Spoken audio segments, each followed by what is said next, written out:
कहानी एक ऐसी रानी की जिनका व्यक्तिगत जीवन दुखों का सागर था, लेकिन त्याग इतना अनुपम, साहस इतना असीम और उदारता इतनी विशाल कि वो सिर्फ रानी नहीं बल्कि देवी बन गई और उनका नाम इतिहास के स्वर्ण अक्षरों में दर्ज हो गया।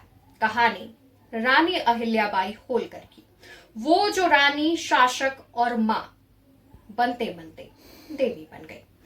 आज ही के दिन से करीब 300 साल पहले 31 मई 1725 को महाराष्ट्र के जामखेड़ के चोंडी गांव में अहिल्या का जन्म हुआ।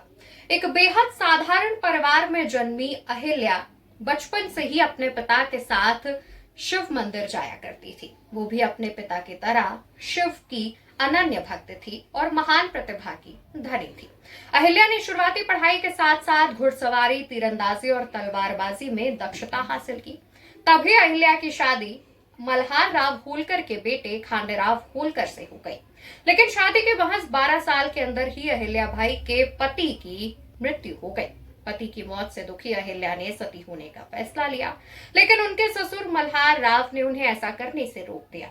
उन्होंने अहिल्याबाई को एक जिम्मेदारी सौंपी और राजकाज के मामले में प्रशिक्षित किया, जिसके बाद अहिल्याबाई ने अदम्य होलकर सेना की नींव रखी और अपने समय की सबसे खतरनाक तीरंदाजों में से एक बन गई। लेकिन एक बार फिर अहिल्याबाई पर दुखों का पहाड़ टूट पड़ा और उनके ससुर मल्हार राव का निधन हो गया। अहिल्याबाई ने गद्दी अपने बेटे मालेराव को सौंपी, लेकिन मालेराव की भी साल भर के भीतर महज 23 साल की बेहद कम उम्र में मृत्यु हो गई।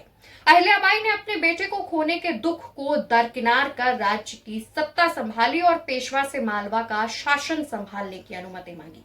हालांकि कुछ लोगों ने इस पर आपत्ति जताई, कहा कि महिला होने के नाते वो राज नहीं कर सकती, लेकिन पेशवा ने अहिल्याबाई को मालवा पर राज करने की अनुमति दे दी।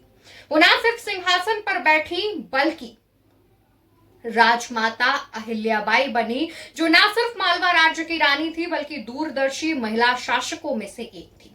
महारानी अहिल्याबाई के न्याय के किस्से इस कदर मशहूर थे कि एक बार तो उन्होंने अपने ही बेटे को मृत्यु दंड का फैसला सुना दिया।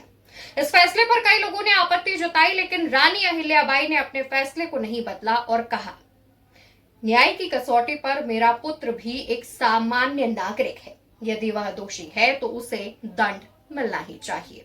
दोस्तों, महारानी अहिल्याबाई का मानना था कि प्रजा का पालन संतान की तरह करना ही राजधर्म है। हालांकि बाद में कई दलीलों के बाद मालेराव को कठोर प्रायश्चित करने का आदेश दिया।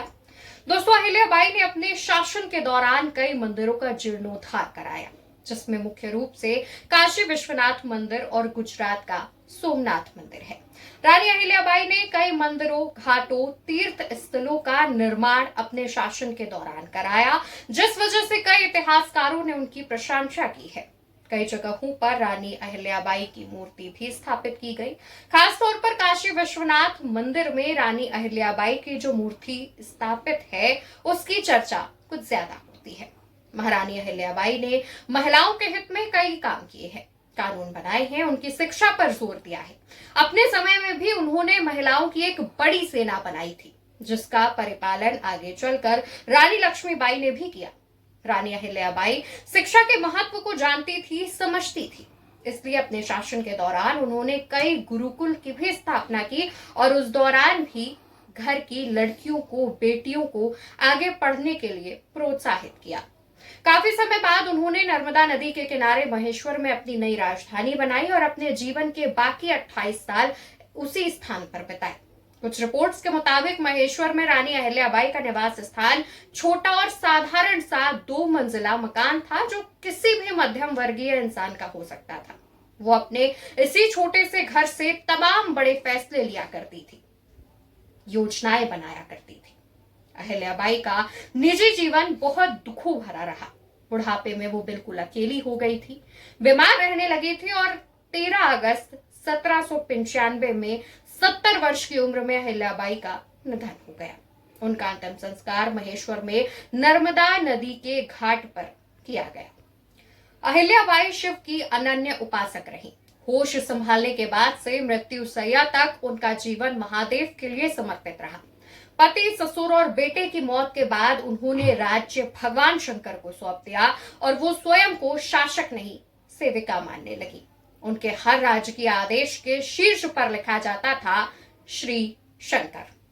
उनकी विरासत आज भी जीवित है और उनके द्वारा बनाए गए विभिन्न मंदिर, धर्मशालाएं और सार्वजनिक कार्य इस बात के गवाह हैं कि वो सिर्फ एक रानी या शासक ही नहीं थी, बल्कि एक महान योद्धा भी थी।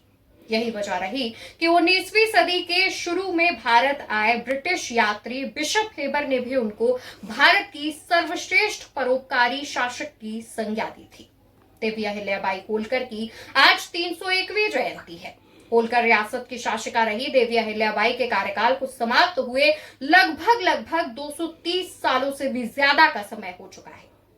ये पूरी रिपोर्ट आप मेरे यानी अवंतिका के साथ स्टोरी बाय अवंतिका पर देख रहे थे। आपको हमारी ये पूरी कहानी, ये हमारी पूरी पेशकश कैसी लगी, इसका जवाब कमेंट सेक्शन में दीजिएगा। नमस्कार।